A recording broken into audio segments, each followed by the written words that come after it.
your personal life from the intellectual point of view. How was your intellectual evolution? How did you come to Austrian economics and to defend capitalism? Originally in high school I was a left-winger.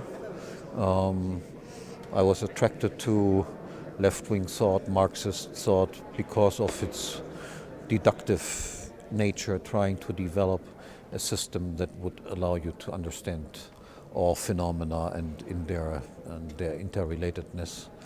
And then that was the reason why I went to the University of Frankfurt at the height of the student rebellion in 1968. That was the reason why I selected initially a left-wing teacher. My PhD advisor was Jürgen Habermas. And I became disillusioned very quickly in my very first semesters. I discovered major errors in the Marxist system. Then I was for a while without any intellectual orientation, became for a while a Popperite, in the sense that some sort of universal skepticism became important. The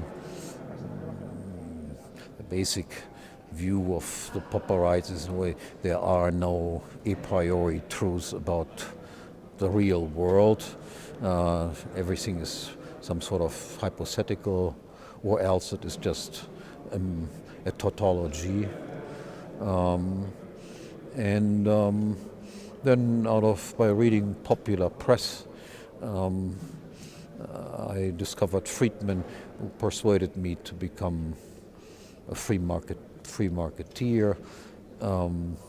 But given my desire to have worked out deductive systems, I was of course not very satisfied with Friedman. I discovered very quickly that there were major inconsistencies in his thought, and that left me unsatisfied.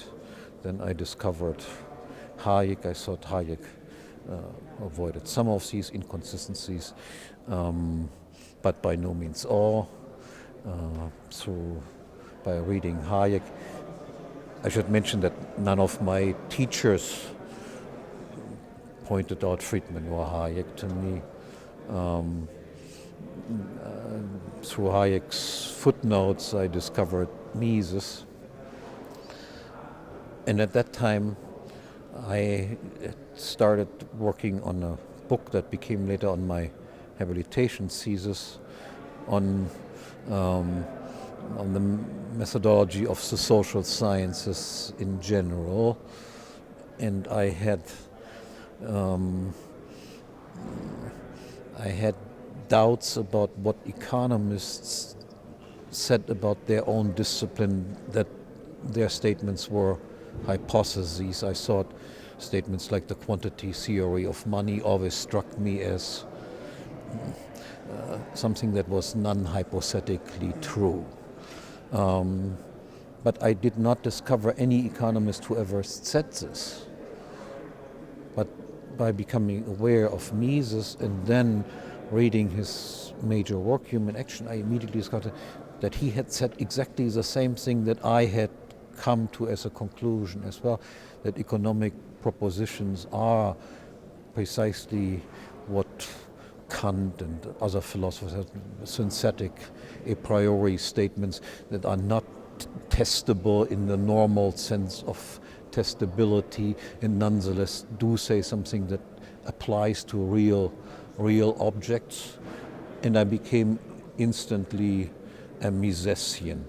As far as political philosophy is concerned, I did, of course, also discover that there were also certain inconsistencies in Mises, even though they were minimal as compared to what you would find in Hayek or Friedman. And then I guess you met Hoppe. And then through reading Mises, then I was made aware of the fact that his main student in the United States was Rothbard, and there I saw that he had eliminated these inconsistencies that were still left in Rothbard. and then I became a Rothbardian, so to speak. What did you add yourself? What do you think are your main contributions? My main contributions, I would say, are on the one hand a better justification for natural rights than Rothbard himself delivered, by trying to find there is something that is similar to Mises's action axiom, which he thought was a necessary starting point, and I pointed out that actually there is a starting point even before that, in the sense that we have to argue with each other to even talk about the action axiom. So there is an argumentation axiom. There's an argumentation axiom. You cannot deny that you can argue without contradicting yourself. So here you have, so to speak, something from which all discussion has to start. Is there an ethic? Is there no ethic? Do people act? Do they not act? All of this requires, of course, that we have to be able to engage in some discussion and argument. My philosophy teachers, Habermas and also Karl Otto Apel, also had talked about the a priori of communication, but what they had not seen and recognized, and what I think I did recognize, was that that there are some, so to speak, objective physical presuppositions of argumentation, namely that you must have exclusive controls over some scarce resources. Some people have criticized me by saying, yeah, but you don't need your arms or your toes or something like this. But those arguments are, of course, completely beside the point. You need some. Some, at least. And then you can show that any type of direct appropriation of things precedes any indirect appropriation of things. And once you have established this, so ownership in some resources due to the fact that you have direct control over them, by simply willing to control them, you control them. Then it is easy to see the next step follows. Direct appropriation precedes logically any indirect appropriation, and you can deduce an entire system of ethics from this. I think this is my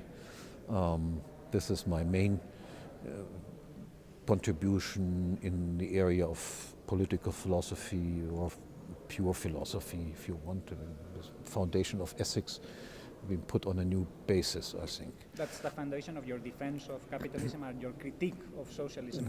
I'm curious, do your old-time teachers know about your work, and do they like that their weapons have been turned against their leftist view? I didn't have any contact with them in 30 years, so I do not know. I doubt that they have followed my career. They might actually be pleased to see that I have done that. They have reached a certain age when you become a little bit more generous also towards your own students that turned out bad in terms of the political direction in which they have moved. Once Habermas turned 80 this year, and I'm 60, so I can imagine that if I'm 80 and see that some of my students that have strayed from the right course have nonetheless produced something of value, that I will also be generous. So I hope that he will think that way if he ever finds out what happened to me. Thank you very much, Professor Hoppe. Okay.